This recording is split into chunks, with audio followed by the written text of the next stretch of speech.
అమలవుతున్నాయా? సీట్ల సర్దుబాటే తలపోటుగా మారుతోందా? టీడీపీ జనసేన అభ్యర్థుల ప్రకటనలో ఆలస్యానికి కారణమేంటి? రెండు పార్టీల మధ్య అవగాహన కుదిరిందని చెబుతున్న అగ్రనాయకత్వం అడుగు ముందుకు వేయలేకపోతోందా? అసలు టీడీపీ జనసేన మధ్య పొత్తు పైకి కనిపించినంత సాఫీగా ఉందా? అంతర్గతంగా ఆపసోపాలు పడుతోందా? రెండు పార్టీల మధ్య బీజేపీ ఏమైనా చిచ్చు పెడుతోందా?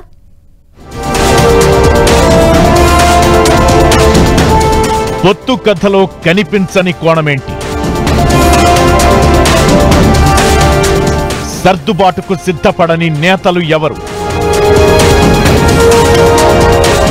టీడీపీ జనసేన మధ్యలో బీజేపీ పాత్ర ఏంటి? పైకి పొత్తులు, లోపల కత్తులు. టీడీపీ జనసేన కూటమి కథలో అసలు ట్విస్ట్ ఇదేనా? పొత్తు ధర్మం పాటించాలంటూనే రెండు పార్టీలు ఎవరికి వారు తమ అభ్యర్థుల ప్రకటనపై కసరత్తు చేస్తుండటం, ఒకే సీటుపై రెండు పార్టీలు పట్టు వదలకుండా బెట్టు చేయడంపై అనేక సందేహాలు వ్యక్తమవుతున్నాయి. రెండు పార్టీల మధ్య పొత్తు పొడిచి 5 నెలలు అవుతున్నా ఇంతవరకు సీట్ల సర్దుబాటుపై స్పష్టత లేకపోవడంతో కార్యకర్తల్లో గందరగోళం కనిపిస్తోంది. ఎన్నికల్లో గెలవాలంటే పొత్తు తప్పనిసరి అంటూనే ఇరు పార్టీల్లోనూ నేతలు త్యాగాలు చేయలేమంటూ యూటర్న్ తీసుకుంటున్నట్లు ప్రచారం జరుగుతోంది. పొత్తు ఖాయమే, ఇందులో ఎవరికీ అనుమానం లేదు. కానీ ఇరు పార్టీల్లో క్షేత్రస్థాయిలో ఏదో గందరగోళం, ఇంకేదో అయోమయం కనిపిస్తోంది. పొత్తు ధర్మం విస్మరించొద్దంటూనే ఇరు పార్టీలు ఎవరికి వారు పోటీపై ప్రకటనలు చేస్తుండటం కూడా అనుమానాలకు తావిస్తోంది. టీడీపీ అధినేత చంద్రబాబు, జనసేనాని పవన్ పలుమార్లు చర్చించి సీట్ల సర్దుబాటుపై అవగాహన కుదిరిందని చెబుతున్నా ఇంతవరకు ఏ పార్టీ ఎన్ని సీట్లలో పోటీ చేస్తుంది, ఎవరికి ఏ సీటు కేటాయిస్తారన్న విషయంపై స్పష్టత ఇవ్వలేదు. జనసేనకు 25 సీట్లు కేటాయిస్తారని 23 సీట్లపై రెండు పార్టీలు ఏకాభిప్రాయానికి వచ్చాయని, సంక్రాంతికి ముందు జరిగిన ప్రచారం నిజం కాదని తాజా పరిణామాలు స్పష్టం చేస్తున్నాయి. మరో 50-60 రోజుల్లో ఎన్నికలు జరుగుతాయనగా ఇంకా జనసేన ఎన్ని స్థానాల్లో పోటీ చేస్తుందనే విషయంపై స్పష్టమైన అవగాహన లేకపోవడం, మధ్యలో బీజేపీతో కూడా పొత్తు ఉండే ఛాన్స్ ఉందనే ప్రచారంతో మొత్తంగా గందరగోళంగా మారుతోంది. చంద్రబాబు అరెస్టు సమయంలో టీడీపీ కష్టకాలంలో ఉన్నప్పుడు ఎలాంటి షరతులు లేకుండా జనసేనాని పవన్ పొత్తు ప్రకటించారు. దీనిపై అప్పట్లో జనసేన నేతలు కొన్ని అభ్యంతరాలు వ్యక్తం చేసినా తాను నిర్ణయం తీసుకున్నానని, ఎవరికి నచ్చినా నచ్చకపోయినా పాటించాల్సిందేనని కాస్త కటువుగానే హెచ్చరించారు పవన్. ఇదే సమయంలో పవన్ కు తగ్గ గౌరవం ఇస్తామని టీడీపీ కూడా స్నేహగీతం ఆలపించింది. కానీ గత కొద్ది రోజులుగా రెండు పార్టీల్లోని పరిణామాలు పరిశీలిస్తే ఎవరికి వారు పట్టు వేడక బెట్టు దిగక సర్దుబాటును సర్దుపోటుగా మార్చేస్తున్నారనిపిస్తోంది. రాష్ట్రంలో 25 జిల్లాలు ఉండగా జిల్లాకు ఒక నియోజకవర్గం చొప్పున జనసేనకు 25 సీట్లు కేటాయించడంపై టీడీపీకి ఎలాంటి అభ్యంతరం లేదని చెబుతున్నారు. ఇదే సమయంలో 4 నుంచి 5 ఎంపీ స్థానాలు కేటాయించే అవకాశము ఉందంటున్నారు. అయితే జనసేన క్యాడర్ బలంగా ఉన్న 3-4 జిల్లాల్లో ఎక్కువ సీట్లు ఆశిస్తుండటం, ఆయా నియోజకవర్గాల్లో టీడీపీకి బలమైన నేతలు ఉండటంతో సీట్ల పంపకం పీటముడిగా మారుతోందంటున్నారు. ఉత్తరాంధ్రలో 6 జిల్లాలకు గాను విశాఖ, అనకాపల్లి జిల్లాలోనే ఎక్కువ సీట్లు ఆశిస్తోంది జనసేన. శ్రీకాకుళం, పార్వతీపురం, మన్యం జిల్లాల్లో ఒక్క సీటు తీసుకోవడం లేదంటున్నారు.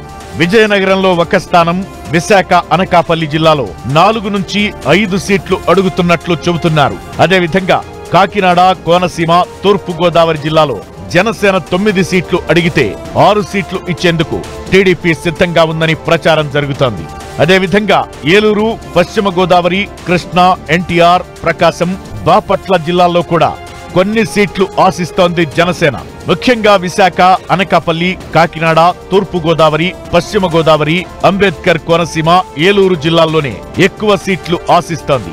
మిగిలిన చోట్ల 1-2 సీట్లు కేటాయించినా సరిపెట్టుకోవడానికి సిద్ధమవుతోంది జనసేన. అయితే జనసేనకు 25 స్థానాలు కేటాయించే విషయంలో టీడీపీకి అభ్యంతరం లేకపోయినా తమ పార్టీ పటిష్టంగా ఉన్న స్థానాలను వదులుకోవడంపై టీడీపీలో వ్యతిరేకత కనిపిస్తోంది. టీడీపీకి బలమైన నేతలు ఉన్న రాజమండ్రి రూరల్, పిఠాపురం, మండపేట, కొత్తపేట, అమలాపురం, కాకినాడ రూరల్, భీమిలి, అనకాపల్లి, గాజువాక, పెందుర్తి, ఏలూరు, ఉంగుటూరు నియోజకవర్గాలను జనసేన కోరుతుండటంతో ఏం చేయాలో తేల్చుకోలేకపోతోంది టీడీపీ.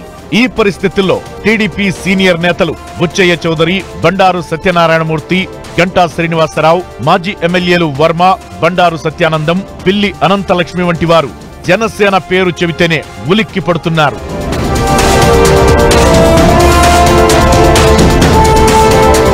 మరోవైపు రాజోలు, రాజానగరంలో పోటీ చేస్తానని జనసేన ఇప్పటికే ప్రకటించగా టీడీపీ స్వాగతించింది. ఇక పవన్ పోటీ చేసే భీమవరం పైన టీడీపీ అసలు ఎలాంటి ఆశలు పెట్టుకోలేదు. కానీ జనసేన కన్నా తమ పార్టీ బలంగా ఉన్న నియోజకవర్గాలను వదులుకోవడానికి మాత్రం పసుపు దండు సిద్ధపడటం లేదు. ఈ పరిస్థితిని చక్కదిద్దడానికి జనసేనాని పవన్ ఓ అడుగు ముందుకేసి జిల్లాల్లో నేతలతో సమావేశాలు నిర్వహిస్తున్నారు. విశాఖ, రాజమండ్రిలో ఇప్పటికే ఈ తరహా సమావేశాలు నిర్వహించగా భీమవరంలో ఉమ్మడి పశ్చిమ గోదావరి జిల్లా నేతలతో భేటీ కానున్నారు. రెండు పార్టీల మధ్య జరిగిన చర్చలు, జనసేన ఎక్కడెక్కడి నుంచి పోటీ చేస్తుంది అన్న విషయాలపై క్యాడర్ కు స్పష్టత ఇస్తున్న పవన్ బహిరంగంగా ఎలాంటి ప్రకటన చేయకపోవడమే క్యాడర్ ను టెన్షన్ పెడుతోంది. సీట్లపై క్లారిటీ వచ్చాక స్పష్టమైన ప్రకటన చేస్తే ఇరు పార్టీల్లో అపోహలు తొలగి మరింత జోరుగా పని చేసుకోవచ్చు కదా. మరెందుకు ఆలస్యం చేస్తున్నారంటూ ప్రశ్నిస్తున్నారు కార్యకర్తలు. అయితే బీజేపీతో పొత్తు ఉండే పరిస్థితి వల్లే ముందుగా ప్రకటన చేయలేకపోతున్నారంటున్నారు పరిశీలకులు. ఏది ఏమైనా ఎన్నికలు తరుముకొస్తుంటే రెండు పార్టీలు ఇంకా నాంచుడు ధోరణి ప్రదర్శిస్తుండటం పొత్తుపై అనవసర అపోహలు, అపార్థాలకు తావిస్తోందంటున్నారు.